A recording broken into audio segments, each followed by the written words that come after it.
Olá, boa tarde. Sejam bem-vindos a mais um Agenda IDS. Eu sou Patrícia Porto, coordenadora acadêmica do Instituto Dani Manzinhas. O Agenda IDS é um evento online que aborda tópicos importantes sobre propriedade intelectual, direito e tecnologia, sempre convidando especialistas no assunto para compartilhar suas experiências. E aqueles que perderem o evento ao vivo poderão acessar o conteúdo gravado que será disponibilizado no site do DS. E no Agenda DS de hoje, em comemoração ao Dia Mundial da Propriedade Intelectual, falaremos sobre a inteligência artificial na indústria musical, abordando os aspectos mercadológicos e os seus impactos jurídicos. E para debater essa temática, convidamos dois profissionais referentes em sua área, em suas áreas de atuação e feras no assunto. Como palestrante, temos hoje conosco o Léo Morel. Bem-vindo, Léo. Léo é Olá, olá. músico. Bem-vindo, Léo. Léo é músico e analista do mercado da música.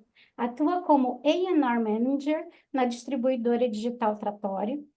É mestre em políticas públicas e estratégia de desenvolvimento pelo Instituto de Economia da UFRJ e possui MBA em gestão e produção cultural pela Fundação Getúlio Vargas. Léo é professor assistente do curso bianual Emerging Markets and Models for Music, do programa de Master in Music Business da Universidade de Nova York. Ele leciona no curso Formação Executiva em Music Business da Fundação Getúlio Vargas e coordena o curso Indústria Fonográfica e Distribuição Digital da Music Rio Academy. Ele também é autor dos livros Música e Tecnologia, da editora Zog, de 2010, e Monobloco, uma biografia, também da Zog, de 2015. E aqui conosco temos também o Lucas Chiru. Bem-vindo, Luca. Luca é advogado e pesquisador e diretor executivo do Instituto Brasileiro de Direitos Autorais, o IBD Autoral. Ele é coordenador acadêmico na Global Expert Network on Copyright e User Rights, Right to Research Project, e também é pesquisador de pós-doutorando do IBICT UFRJ. Lucas também é doutor em Políticas Públicas, Estratégia e Desenvolvimento pelo Instituto de Economia da UFRJ e especialista em Direito da Propriedade Intelectual pela PUC-Rio, onde hoje leciona como professor também desta pós-graduação. Luca é autor do livro Direito Autoral e Inteligência Artificial, Autoria e Titularidade dos Produtos de IA, dos produtos da IA. E também temos aqui como nossa moderadora a Mariana Reis Abenza. Bem-vinda, Mariana. Obrigada. Mariana é advogada e sócia do Dormanzinhas, atua com direito de propriedade intelectual empresarial em geral, possuindo vasta experiência em transações nacionais e internacionais, especialmente acordos envolvendo transferência de tecnologia, direito de propriedade industrial, franquia, direito autoral, distribuição, representação comercial, dentre outros contratos comerciais em geral. E eu gostaria de agradecer a cada um dos nossos convidados hoje por estar aqui conosco, pessoal. Muito obrigada. Agradecer também a nossa audiência. E já passo a palavra para a Mariana para começar o bate-papo. Por favor, Mariana. Obrigada, Patrícia. Queria começar dizendo que é um prazer, é uma honra, um privilégio participar do Agenda IDS. Né? Eu estou sempre como espectadora, né? Absorvendo aí tanto conhecimento que vocês sempre compartilham. Então, agradeço o convite, né? Agradeço o Felipe, você e o IDS pelo convite de poder Prazer estar todo aqui nosso. nesse evento, ainda mais nessa mesa com esses feras, né? Que, enfim, pela apresentação você já viu que pronto, já o debate está pronto, está maravilhoso. É, então, o tema de hoje, né, como a Patrícia falou, a gente vai falar um pouquinho da inteligência artificial, né, na indústria musical. A gente vai tratar um pouquinho de aspectos mercadológicos, práticos, né, aí que o Léo entra, e os impactos jurídicos, né, que tem algumas perguntas de US$ 1 milhão aqui para o Luca, né? E então, o que eu achei bacana dessa nossa conversa de hoje é que eu acho que a gente está numa época que todo mundo aqui sabe, né? A inteligência artificial não é mais coisa de filmes de ficção científica, né? Não é uma coisa distante. Ela está literalmente na palma da nossa mão. A gente rapidamente teve que se adaptar, ou fingir que se adaptou, né? Ou tentar ajustar os tropeços aí, se adaptando na vida privada, na vida como colaborador de uma empresa, como cliente de empresas. E todos os segmentos estão sendo atropelados aí por essa realidade. Para o bem e para o mal, né? A palavra atropelo eu estou usando aqui não no sentido negativo necessariamente. E na área da indústria musical é especialmente sensível, né? Claro que a gente vê aí a IA, eu tenho amigos músicos, né? E o Léo aí como músico deve apreciar o tanto de porta que ela abriu para criatividade, para parceria, para diminuir distâncias, tornar uma coisa a técnica melhor, enfim, tem isso tudo, né? Que eu imagino que seja bem visto e traga aí né, um aprimoramento para as próprias obras, mas traz aquele debate complexo, né, da IA. Temas como titularidade, formas de uso, limites do uso de obras protegidas. A gente tem aí questões não só de IA generativa, tem o treinamento da IA, né? E cada coisa é uma coisa, como é que isso é tratado, enfim. Por isso que temos aí Luca e Léo, para trazer um pouco da prática, né, do Léo, que é, né, o expert aí desse dia a dia da indústria musical, vai contar para a gente como é que isso está impactando a dinâmica e a forma de trabalho dele, né, principalmente. E o Luca para tentar trazer uma luz jurídica aí, ou deixar a gente com umas dúvidas, não sei como é que vai ser, sobre o assunto. Vamos lá. A gente queria começar, Léo, com você, para você contar um pouquinho para a gente primeiro, para quem não é do segmento musical, né, dessa área, exatamente o que que é você ser um A&R, né? Um pouquinho aí do seu dia a dia, do seu trabalho, para a gente poder, né, ilustrar como você enfrenta todo dia, os desafios aí que é aí atrás. E aí contar para a gente um pouquinho quais são os principais desafios que você já conseguiu identificar no seu dia a dia desse uso da IA na indústria musical. Com você, Léo. Olha, primeiramente, bom, queria agradecer, Mariana, Patrícia, o Instituto, pelo convite. Para mim é uma felicidade estar participando de um evento para celebrar a propriedade intelectual, os direitos autorais, a música, e falar, né, sobre os impactos da difusão de novas tecnologias do mercado musical. Mercado esse que, desde que eu iniciei minha pesquisa, ele vem sofrendo impactos, né? Quando eu iniciei meus trabalhos, era o impacto das tecnologias digitais, de gravação, produção, distribuição, que mudaram totalmente, né, um modelo de negócio, que era um modelo muito bem determinado, com a distribuição física de produtos, né? Enfim, com entregas, com prateleiras, devoluções, né? Com digital isso tudo mudou. A gente está vendo agora a questão da inteligência artificial, né, impactando no dia a dia de quem produz, de quem vive, de quem trabalha e até de quem tem vontade de trabalhar e mexer com música, né? Quer dizer, facilitou muito por um lado, mas por outro lado também tem todas as questões até jurídicas e éticas que o Luca com certeza irá abordar isso brilhantemente. Da minha parte, né,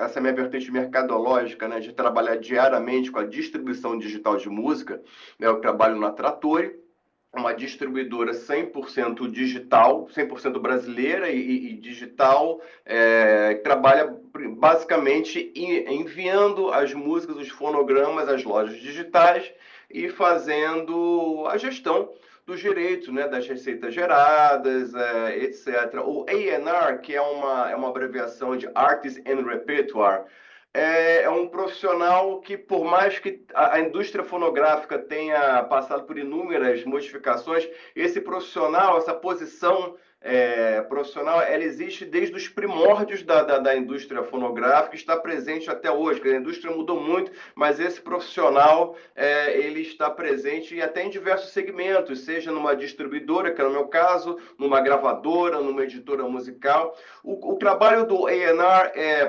é pensar, buscar talentos, né, para trazer para dentro da companhia, dentro da empresa e fazer um acompanhamento do trabalho dele, entendeu? É como se eu fosse um elo entre a empresa e o artista, né? A gente tem uma responsabilidade quase 360 ali de acompanhamento, né, do trabalho, seja um planejamento de lançamento, pós-lançamento, enfim, isso me dá uma possibilidade de ter um contato muito direto com os artistas e entendendo, né, assim, os desafios que eles vêm enfrentando, etc. Isso me dá essa posição me dá a oportunidade de trabalhar diretamente com artistas de pequeno, médio e grande porte, né, artistas de diferentes estágios e patamares de carreira, desde daquele pessoal começando até trabalhos de grande porte, como Galinha Pintadinha, por exemplo, que eu tenho a felicidade e o desafio de estar à frente desse trabalho, que é uma referência em termos de trabalho infantil. Né? Falando agora especificamente sobre os impactos da inteligência artificial na música, né? Que ela impactou em diversas áreas, né? Eu diria que o impacto mais notório é na própria criação musical. Né, assim, softwares que geram a música para um usuário, né, com base você dando algumas diretrizes, ele cria uma música nova, enfim, tornando a criação humana uma coisa praticamente alheia, né, a isso. E temos visto isso se impactar.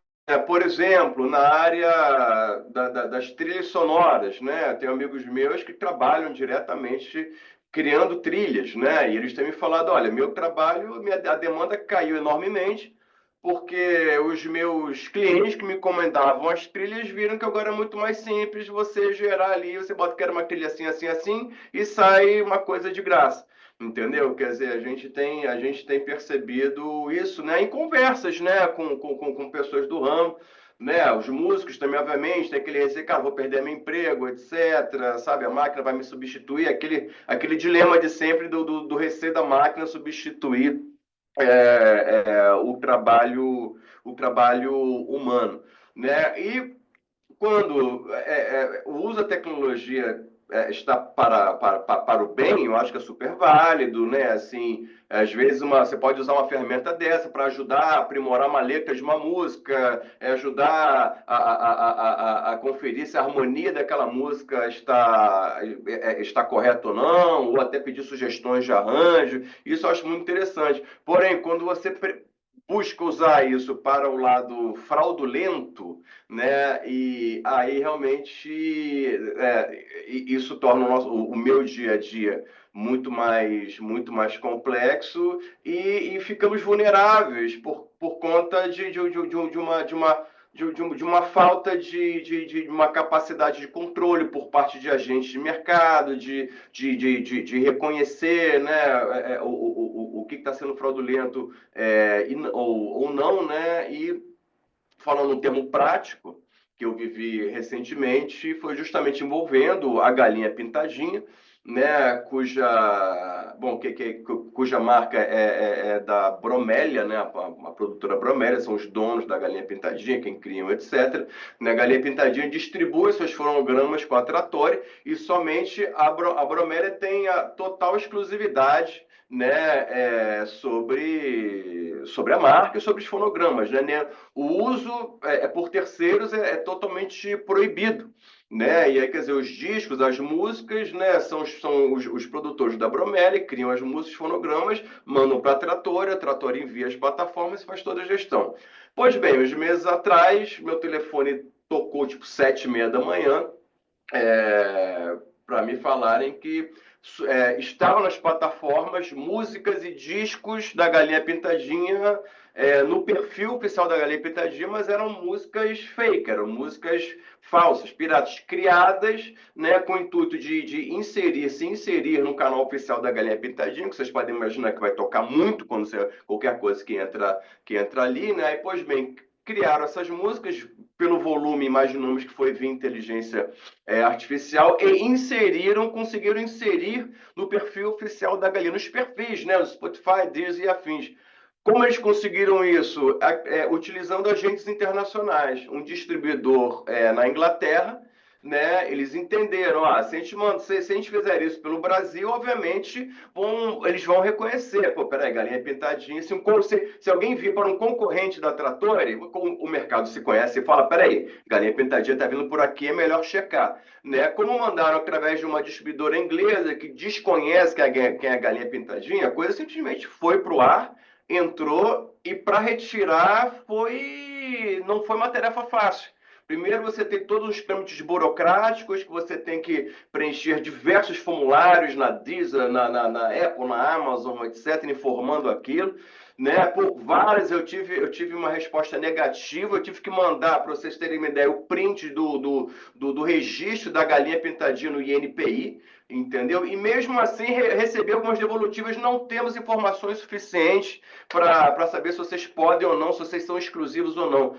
Quer dizer, nós ficamos completamente rendidos numa situação dessa, e essas pessoas de má índole, aproveitando-se dessa fragilidade de controle, acabam criando esse tipo de ação fraudulenta. Entende? Aí, quer dizer, isso é um dos fatores que tem impactado o meu dia a dia.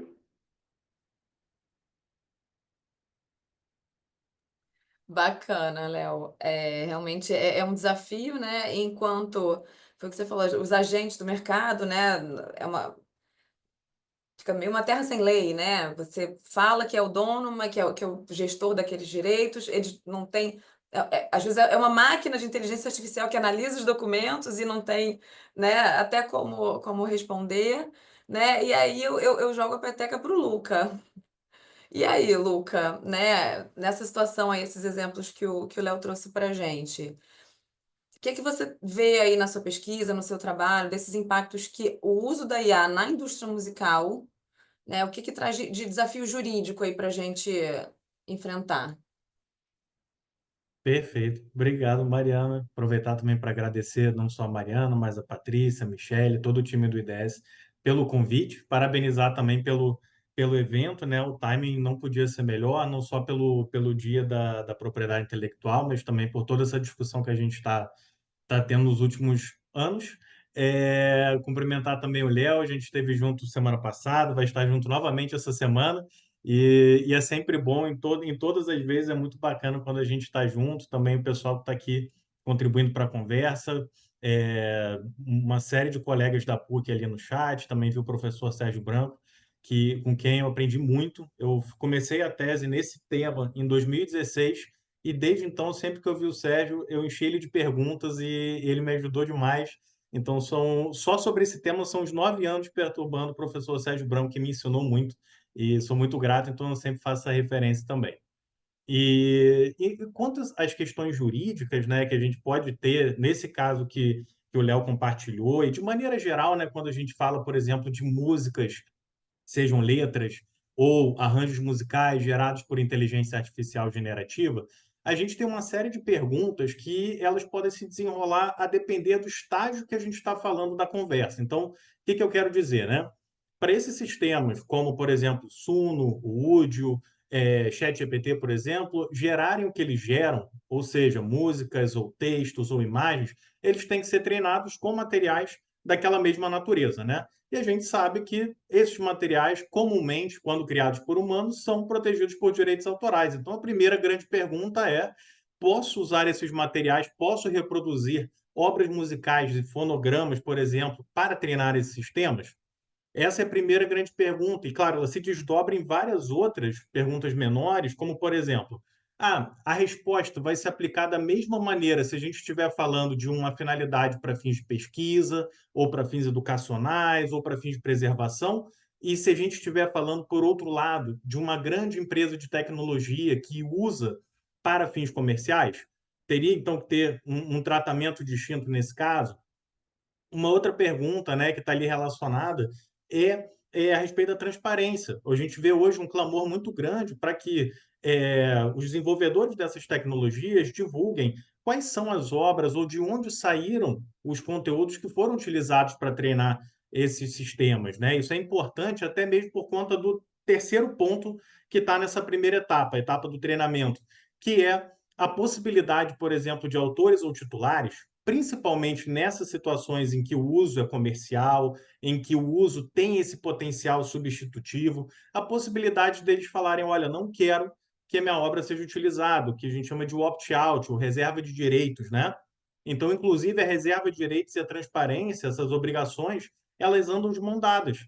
Eu consigo verificar se essa minha reserva, se essa minha vontade em não ter o material usado para treinar foi respeitada, por meio da transparência, tendo acesso a listas ou a uma base de dados, algo nesse sentido, que explique de onde saíram essas obras. Claro, aqui a gente está simplificando tudo para dar um sobrevoo nas principais perguntas, mas cada uma delas tem desdobramentos como você bem comentou, Mariana, a ideia aqui a gente realmente vai sair com mais dúvidas, porque a gente só tem perguntas nesse momento, né? Então, eu queria compartilhar mais e mais perguntas. Então, a gente sai dessa primeira etapa, que é a etapa de treinamento, aquela primeira etapa de desenvolvimento do sistema, e agora vamos falar do outro lado dessa corrente, né? Do outro lado dessa cadeia, que é quando algo é gerado por esse sistema, quando uma imagem é gerada, uma música é gerada.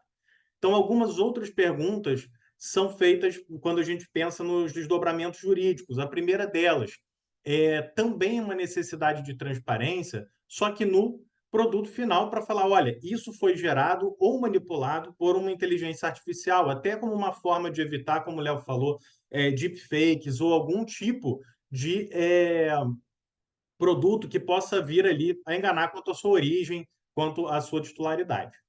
Uma outra discussão é aquilo que foi gerado, seja uma imagem, uma música, um texto, aquilo tem proteção pelos direitos autorais ou não? Se fosse gerado por um ser humano, a gente sabe que se é gerado por humano, tem originalidade, e aquilo, de certa forma, está expresso ou fixado, teria uma proteção autoral. Mas a pergunta é, aquilo que está naquela ponta, que a gente não consegue identificar uma relação muito clara entre as escolhas criativas de um ser humano e a expressão, será que aquilo vai receber o mesmo tratamento de uma criação humana? E a pergunta que se desdobra, né, dessa outra pergunta, eu acho que hoje ela está sendo bastante discutida, é se os prompts, ou seja, se as instruções que a gente dá para os sistemas, se eles são bastante para a gente falar em originalidade, para a gente falar em contribuição do autor, para a gente falar nas escolhas criativas. Então, essa eu acho que é uma pergunta muito interessante que está sendo feita. E ainda nesse output, se questionar o que acontece, então, quando esse produto ele reproduz, ou ele é muito parecido, ou ele viola direitos de terceiros, né? Se ele reproduz um personagem que já existe, uma obra pré-existente que estava ali na sua base de treinamento, isso é violação de direito autoral? Se for, quem é o responsável, né? Quem é o responsabilizado por isso? E aí, eu acho que essa é uma pergunta, a gente eventualmente vai falar sobre lei, sobre PL e tudo mais, mas é interessante a gente ver que na lacuna legal que a gente tem hoje, né, o fato de a gente não ter uma lei específica para isso, a gente vê que os termos de uso acabam, de certa forma, direcionando essas questões, a questão de quem é o proprietário daquilo, mas também de quem é o responsável. Então, vou deixar aqui um suspense para o que os termos de uso dizem para uma próxima pergunta, mas para finalizar, talvez a questão central hoje, e como a gente está falando de música, a gente está falando de músicos, artistas, executantes, intérpretes, é a remuneração. Então, a gente pensar principalmente nesses grandes sistemas que hoje são oferecidos com assinaturas pagas e tudo mais, né, que tem essa finalidade comercial, pensar o seguinte, eles foram criados e foram treinados usando obras de autores humanos. Como o Léo reportou, esses resultados eles estão, de certa forma, ou substituindo ou reduzindo o mercado dos artistas humanos. E não teve, pelo menos no primeiro momento, agora a gente vê algumas iniciativas, acordos, licenças, mas no primeiro momento, para alguns dos casos, né, não teve uma remuneração. Os autores, pessoas físicas, cujas obras foram utilizadas para essas finalidades comerciais, não foram remunerados por isso. Então, uma das discussões, uma das perguntas centrais hoje é, exceto aqueles casos que a gente fala sobre finalidade de interesse público, né, de pesquisa, de educação e tudo mais, quando a gente está falando de IA generativa com finalidade comercial e esse potencial de substituição, o que a gente pode pensar para garantir que, por exemplo, aquele autor, aquele artista, aquele músico que teve o seu mercado reduzido, para que ele possa continuar se sustentando, possa continuar garantindo ali a sua subsistência, né? Então, acho que essa é a grande pergunta hoje, como a gente equilibra a proteção aos autores e titulares, principalmente aquelas pessoas físicas, com a inovação, com também essa garantia também que terão usos livres para que a gente possa também nos desenvolver como desenvolvedores de tecnologias e também ter uma indústria bem rica no que diz respeito ao crescimento da inteligência artificial nacional também. É isso. Eu imaginava que a gente ia ter uma conversa de muitas perguntas. Mas é isso, as perguntas difíceis têm que ser feitas, né? E no meio dessas perguntas, o que você pode falar para a gente sobre o PL, né? O projeto de lei? Ele vem ajudar a gente a responder algumas dessas perguntas? Ele traz algum problema que a gente talvez nem tenha vislumbrado antes, né? Do PL? Como é que tá isso? Olha, eu acho que ele traz sim algumas perguntas. Às vezes as perguntas poderiam ter uma formulação que seria mais produtiva, e tem alguns pontos que não são trazidos pelo PL, como, por exemplo, quando a gente falou se aquilo que é produzido por uma IA tem ou não tem proteção, o PL, essa última versão aprovada no Senado, não traz nada sobre isso. Tá? Esse dos pontos que a gente trouxe aqui, talvez ele seja o ponto que ficou de fora. A meu ver, minha posição pessoal é que não necessariamente isso é ruim, porque o entendimento majoritário é que se a gente não conseguir identificar um autor humano, isso estaria em domínio público. Então, tem esse fator que seria positivo. Tem uma série de argumentos por que não o desenvolvedor, por que não o usuário e tudo mais, mas é importante também a gente pensar que, por mais que não esteja na lei nem no PL, quando a gente olha para os termos de uso, a gente vê que a prática, e isso a partir de uma pesquisa feita no final do ano passado, que mapeou uma série desses termos, a prática tem sido no sentido de falar: olha, usuário, se você está pagando o plano premium, ou se não existe um plano premium, né, se o serviço é totalmente gratuito, a gente transfere os direitos sobre aquele resultado para você, independente de qual direito a gente esteja falando. A gente nem sabe se tem algum direito autoral, mas nos termos de uso fala que existe uma transferência de direitos. Quando a gente vê em algumas hipóteses em que os provedores oferecem serviços pagos, eles condicionam essa transferência ao serviço pago, à assinatura de um serviço pago. Inclusive, alguns falam que vai ser teu enquanto você assinar o serviço. O dia que você deixar de assinar, já não é mais teu. Então, tem essa transferência também, de certa forma, com essa condição. E para aqueles que são usuários gratuitos de um serviço pago, às vezes você vê também algo no sentido que, olha, você tem uma licença para usar para você mesmo, fins pessoais, não comerciais, e é isso aí. O problema é que essa pesquisa identificou que, junto com essa propriedade que vai para o usuário, vem também a responsabilidade por eventuais violações de direitos autorais. E aí, semana passada, inclusive, eu estava fazendo uma consultoria sobre um caso de IA generativa, e aí eu fui analisar os termos de dois provedores em particular, e um deles falava exatamente isso. Olha, a gente não se responsabiliza e não garante a conformidade e a legalidade do que é gerado pelo sistema. Logo, qualquer violação de direitos autorais é sua responsabilidade. Eu falei, caramba, é só realmente para a gente ver como a lacuna legal, e claro, não necessariamente esses termos são válidos, né? A depender da jurisdição que a gente está falando. Existe uma total isenção de responsabilidade que não condiz com o nosso direito do consumidor. Para os demais pontos, a gente vê itens sobre transparência, mas aí ficam as perguntas, né? Como implementar, como estar em compliance, por exemplo, com essas normas de transparência?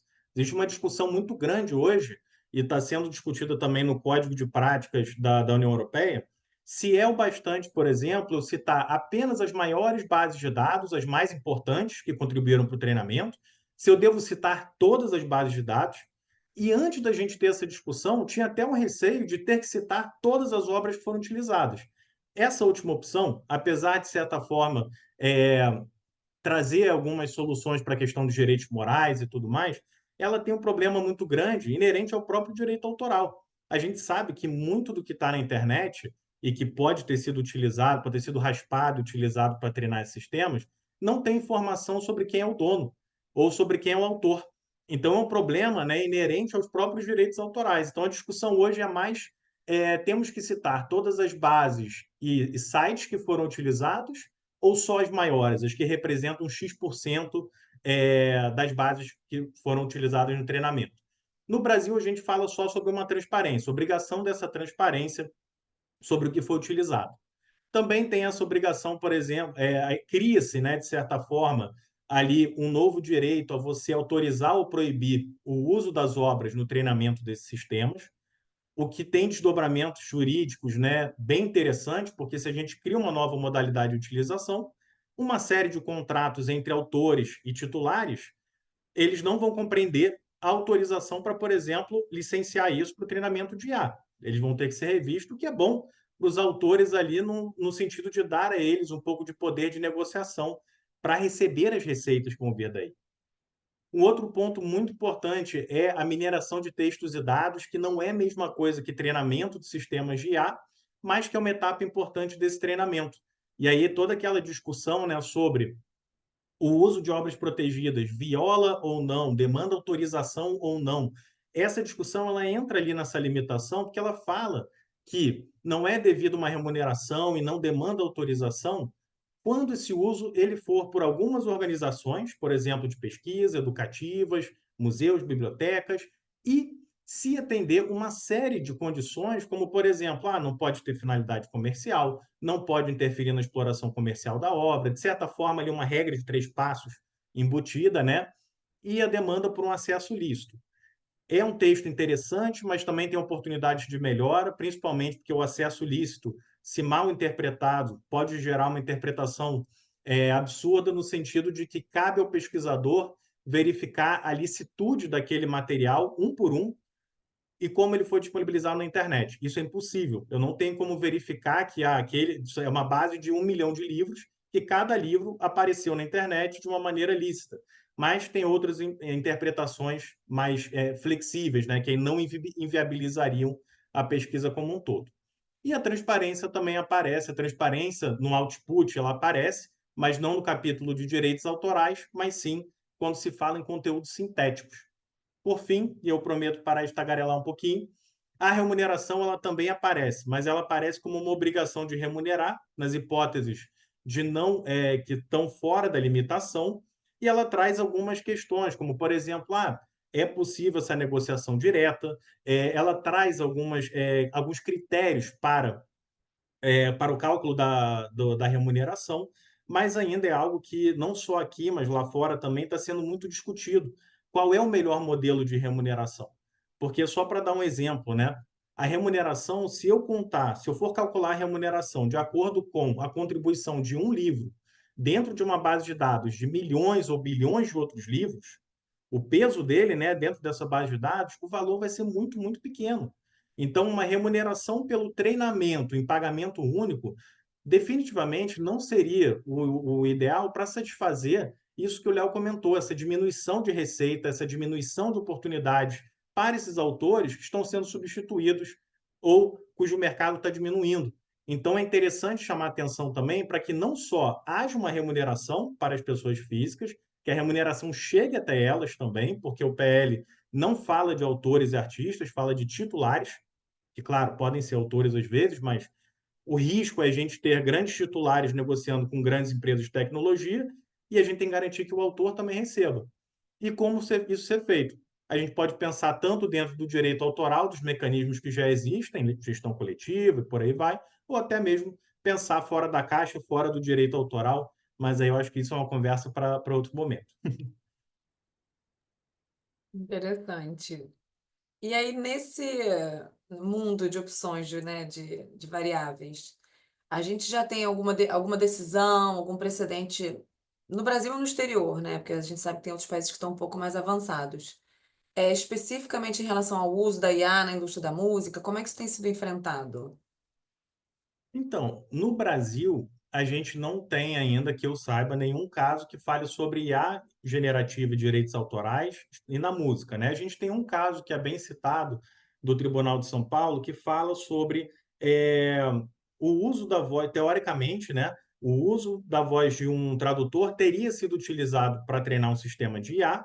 Esse sistema de IA foi usado por uma empresa que gerou ali um conteúdo, e aí aquele tradutor alega que a sua voz foi reproduzida naquele produto final. Quando a gente olha para fora, a gente vê já, sim, alguns casos judiciais envolvendo, por exemplo, empresas como Suno, a Udio, que são empresas de IA generativa que geram, né, músicas, contra o OpenAI também, porque ela gera textos, então pode gerar também letras de música, e contra também a Anthropic, que é a empresa que está por trás do Claude, também por conta da questão das letras de música. Então a gente vê que essas ações, né, as ações que são, tem uma ação da Universal contra a Udio e uma ação da Universal contra a Suno, em que é uma ação muito focada no que eles chamam de sound recordings, como se fossem os nossos fonogramas.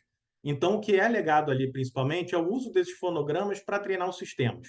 Eles não alegam uma violação, eles não batem o martelo na violação no output, só no uso para treinamento. Tá?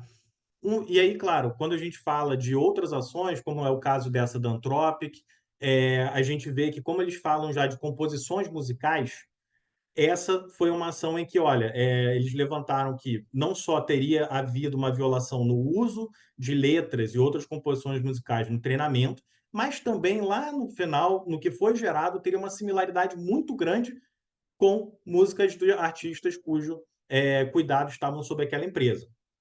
E, por fim, a gente tem também duas ações na Alemanha de uma entidade de gestão coletiva chamada GEMA, que eu não encontrei os documentos oficiais, né, mas no site da GEMA eles comentam que estão processando a Suno e a OpenAI em ações diferentes.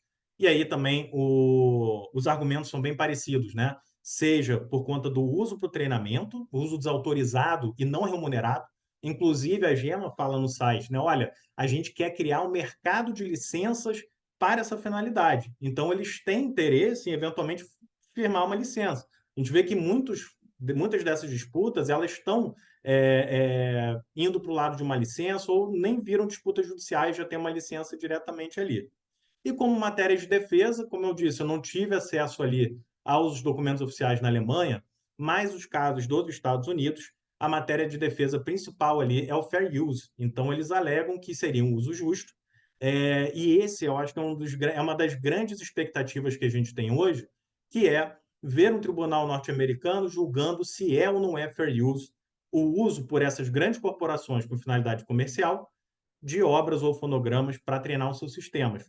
Isso porque existe toda uma discussão que esse uso não necessariamente seria transformativo, que é o principal argumento, um dos principais argumentos dentro do fair use, e que ele poderia sim gerar um substituto, e que ele poderia sim prejudicar um mercado de licenças ou até mesmo um potencial mercado de licenças. Inclusive um dos argumentos que a Universal ela usa. A Universal Music Group, eles usam esse argumento no sentido de, olha, nem adianta alegar fair use, porque a gente tem como uma boa parte das nossas receitas a expectativa de uma licença para séries, licença para uso em outros materiais, inclusive a possibilidade de licenciar para o treinamento de um sistema de IA generativo. Salvo engano, é um dos argumentos que a Universal usa nas duas ações, né? Então, essa discussão toda do fair use, essa expectativa, existe uma expectativa porque não tem uma ação ainda, até o momento, que teve uma decisão sobre essa questão do fair use e ela parece ser uma decisão que vai influenciar muito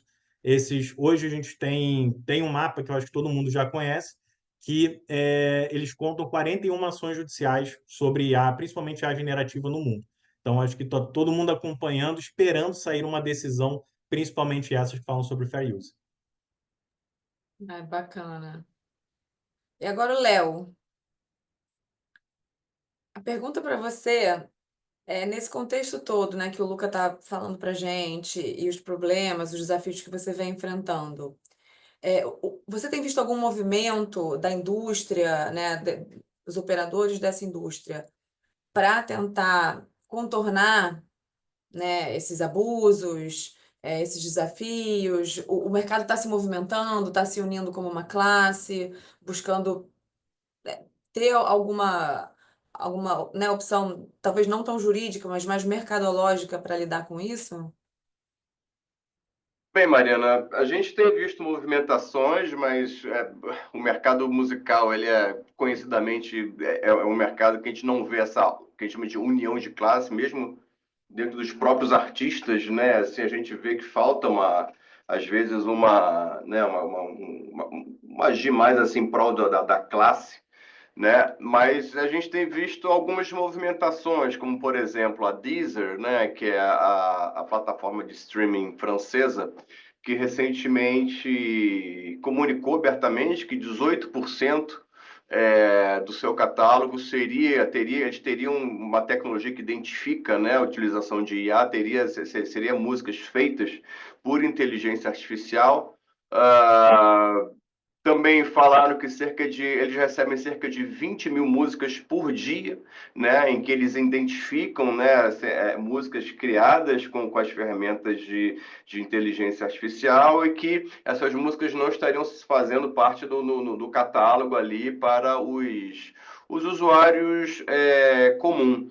Né? Mas assim, a gente vê a iniciativa de uma plataforma, né? Assim, para você ter uma ideia, onde eu trabalho, a Trator, ela distribui para mais de 100 plataformas, né? Quer dizer, é um universo muito grande e também a gente está lidando com uma abundância de oferta de música nunca antes vista, né? Tem um centro de pesquisa chamado Luminate, que publicou que ano passado, em média, as chamadas DSPs, né, o Spotify, Deezer e tal, receberam em média por dia 99 mil novos fonogramas por dia, né, a cada dia. Quer dizer, é um volume muito gigante, né? Assim, fazer esse tipo de controle realmente está longe de ser uma tarefa fácil. E também uma coisa é saber se a música foi criada inteiramente com a utilização de inteligência artificial, mas vai que, sei lá, só um percentual, entendeu? Quer dizer,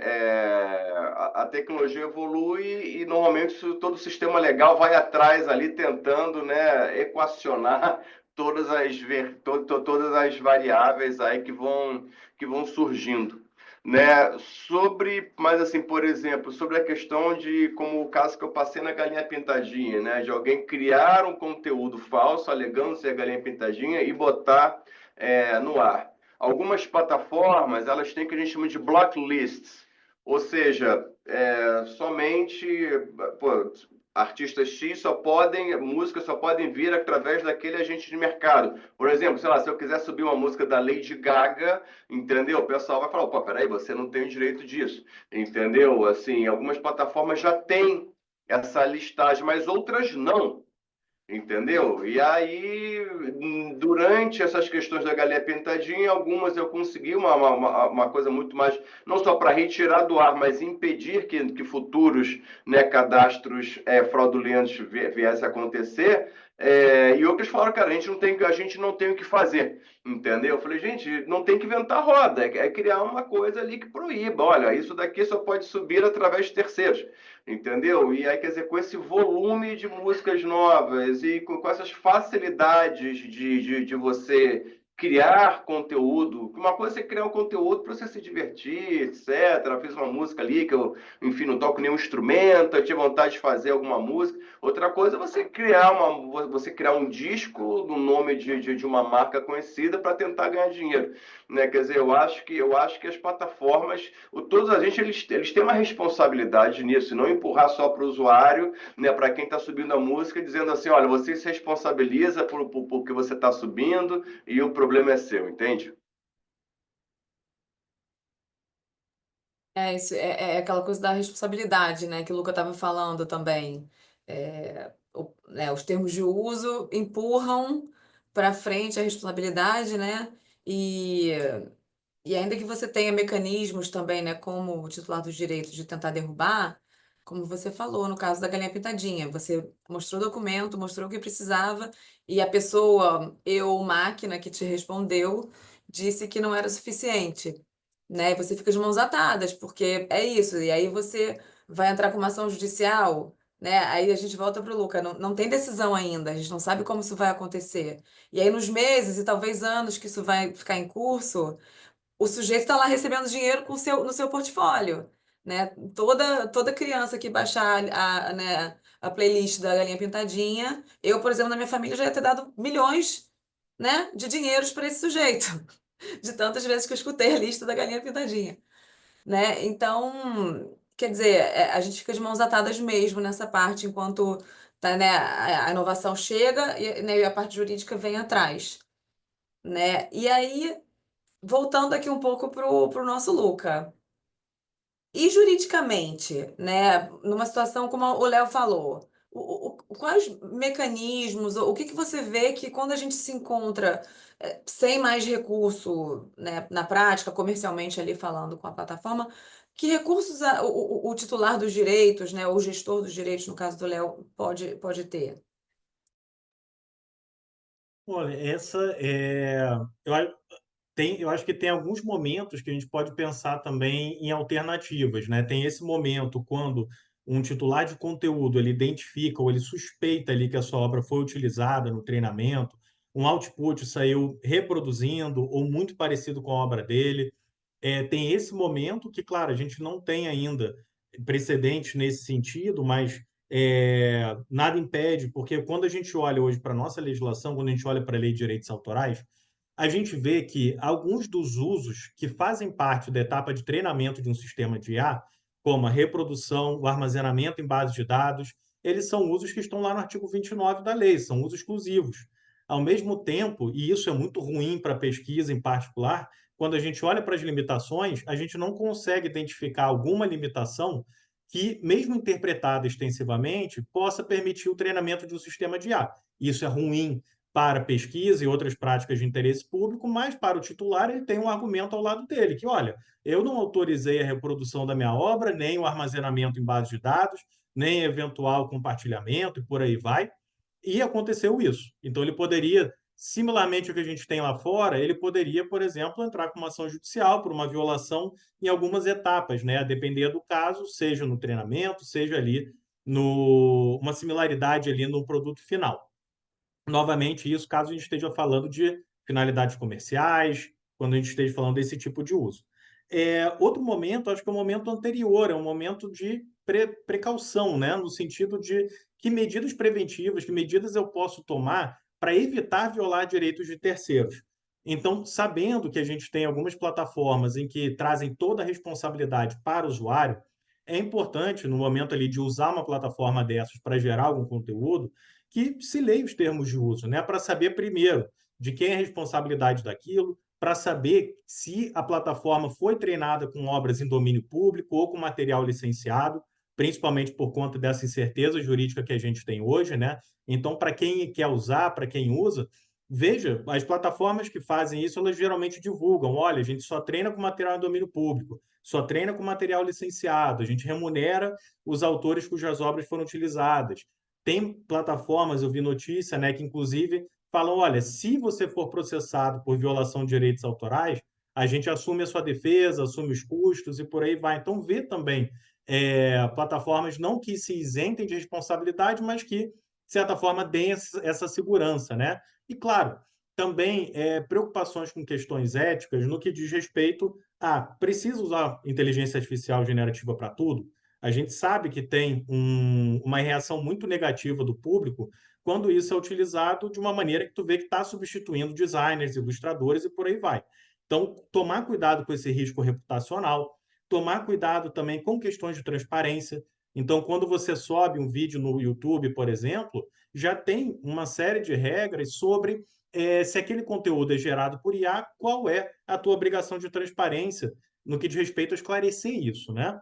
Então, eu acho que hoje em dia, principalmente por conta dessa lacuna legal, a gente prestar bastante atenção nos documentos envolvidos, termos de usos, políticas, e tudo mais, porque por mais que alguns dispositivos sejam nulos na nossa legislação, a depender do que a gente está falando, muitas das regras das regras do jogo estão ali. É, exatamente. Eu acho que mais do que nunca, né, aquela máxima que a gente fala, lê o contrato, Sim, né? perfeito. Parece simples, mas lê o Exato. contrato, Melhor, né? melhor. Aqueles termos de uso, não é só dar um ok, né? Sim. Especialmente, quer dizer, não sou eu lá na minha casa, como você disse, vou fazer aqui um jingle, sei lá, pro aniversário da minha sogra, Uhum. né? Sim. Não, é uma grande corporação né, que quer fazer uma obra, de repente um álbum inteiro. É, o custo pode ser muito alto, Sim, claro. né? Uhum. A gente Perfeito. está falando aí de um custo muito, potencialmente muito alto. Então, tem que ter um jurídico aí afinado para esse trabalho preventivo que você está falando de ler. Falar, ok, pode até ser que isso aqui seja nulo, mas se acabar respingando em cima de mim, eu posso ter o direito de regresso e correr atrás ali da plataforma? Isso Perfeito. estava claro, né? Então, porque às vezes pode não ser válida, né? E eu acabar tendo que pagar a conta, mas eu tenho ali o direito de regresso, né? Então, Uhum. eu acho que foi legal você ter falado isso, porque isso é uma coisa que pouca gente fala, né? De quem é, quem é o titular e tal, mas tem aquele, né, na minha culpa, que é Sim, importante exato. a gente sempre lembrar. Pessoal, eu queria aproveitar aqui que a gente está encaminhando aqui um pouco para o final, que vocês podem mandar pergunta pelo chat, tá? É, perguntas, elogios, aceitamos também, críticas, enfim. O chat está aí para vocês falarem com a gente. Eu queria aproveitar para perguntar pro Léo, né? E porque aqui a gente parece que está só massacrando a IA, né, coitada, né? Falando que ela dá problema, traz perguntas sem resposta, mas a gente queria aproveitar a oportunidade para escutar de você um pouco o outro lado da moeda, né? O que que você tem visto que a IA na indústria musical está trazendo de benefício, de repente democratizando algum processo, e ao mesmo tempo que a gente fala que ela talvez tire trabalho de um tanto de criadores, né, de autores, será que ela está abrindo portas aí para uma nova linha de trabalho na indústria musical? Né? Oportunidade, na verdade. Como é que você tem visto isso?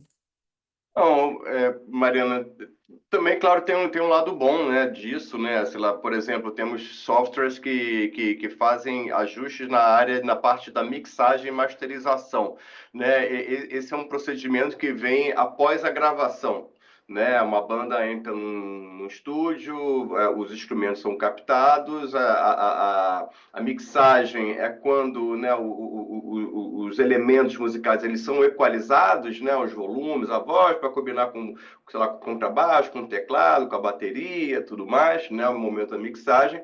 E depois vem o procedimento da masterização, em que são ajustadas as frequências, né, da faixa, né? E a gente tem observado alguns softwares que utilizam inteligência artificial para esse processo.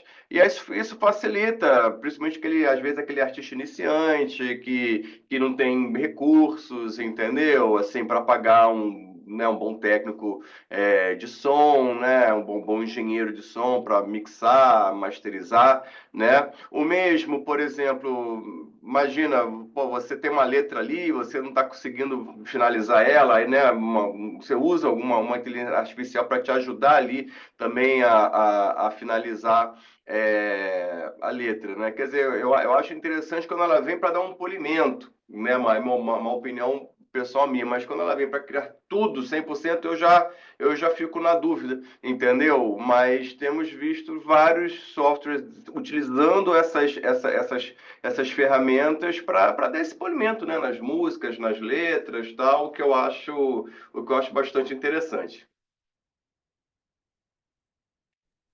Não, bacana. É, E sobre essa coisa de abrir caminho, de repente, para uma nova linha aí de artistas, você vê alguma Eu acho que novidade? Eu acho que é possível, assim, a partir do momento que você pode criar uma música, né, sem tocar um Sim. instrumento, etc., quer dizer, isso Uhum. pode realmente facilitar ainda mais o acesso a pessoas que querem ali ter um contato com o universo musical, né, assim, para se inserir, né, apesar de eu achar que um desenvolvimento de carreira depende também da motivação da pessoa ter um contato com o instrumento musical e tocar, né, assim, ao vivo, etc, né, tal. Mas isso abre possibilidades mesmo, né? Uma pessoa de casa criar um repertório ali, quem sabe iniciar um trabalho para ir se aprimorando e tudo mais, né? Sim, sim, não, é legal. E eu concordo, é um dos dilemas éticos, né? Que a gente vê. E esse criador de casa, a obra dele já vai nascer com as perguntas, né? Porque a gente está falando aqui de obras que nasceram sem perguntas, que a gente sabe quem são os titulares, né? E que agora, quando se lançam nesse mundo, vem as perguntas. Essa obra vai nascer com as perguntas. Estou vendo aqui o chat, o Alberto. Tá perguntando, tá elogiando, né, a fala de vocês dois e tá falando, ele colocou aqui, ficou ainda mais instigado com tantas perguntas que surgem, especialmente nas ações em que os titulares dos fonogramas acusam plataformas como Suno, por exemplo, de utilização para treinamento de IA, né? Essa declaração, essa acusação, né? Ele pergunta, é baseada em quê? Em algum resultado similar que perceberam? É uma ação preventiva? Aí ele coloca, imagino que seja difícil a prova de real utilização não autorizada. Quer comentar, Luca? Sim, sim. Então, nesse caso em particular, é um ponto até quem tiver interesse, é interessante, é interessante ler tanto a peça inicial quanto a defesa, né? E na defesa eles são bem, não sei se é uma questão mais sarcástica, algo nesse sentido, mas por quê? Na inicial, eles falam o seguinte: eles falam, olha, a gente fez alguns testes no Suno e a gente incluiu como prompt a letra de uma música que estava sob a gestão deles. A gente deu como características a época daquela música, o gênero musical e alguns outros elementos ali que podiam ajudar. E ele falou que o resultado gerado ele reproduzia estilisticamente também, harmonicamente, muito das melodias, reproduzia também até mesmo os momentos que algumas palavras, né? Então, aquela música Johnny B. Good foi uma das músicas que eles fizeram esses testes. E aí, aquelas pausas que tem em alguns momentos da música, a melodia, eles trazem partituras para mostrar onde eles se aproximam ali no arranjo também. Então, eles falam: olha, a partir desse exemplo de tantos outros, eles falam que é praticamente inequívoco que houve o uso dessas obras, né, para treinar o sistema, porque ele falou: não é possível que tenha tanta coincidência assim. E aí é curioso que na defesa a Suno fala o seguinte: olha, se vocês fizeram isso mesmo, então isso vocês violaram os nossos termos de uso, porque a gente fala que não é para colocar material proprietário no prompt para evitar a violação de direitos autorais de terceiro, mas eu acho que eles falam mais quando a gente está escrevendo uma ação para dar aquela provocada, né?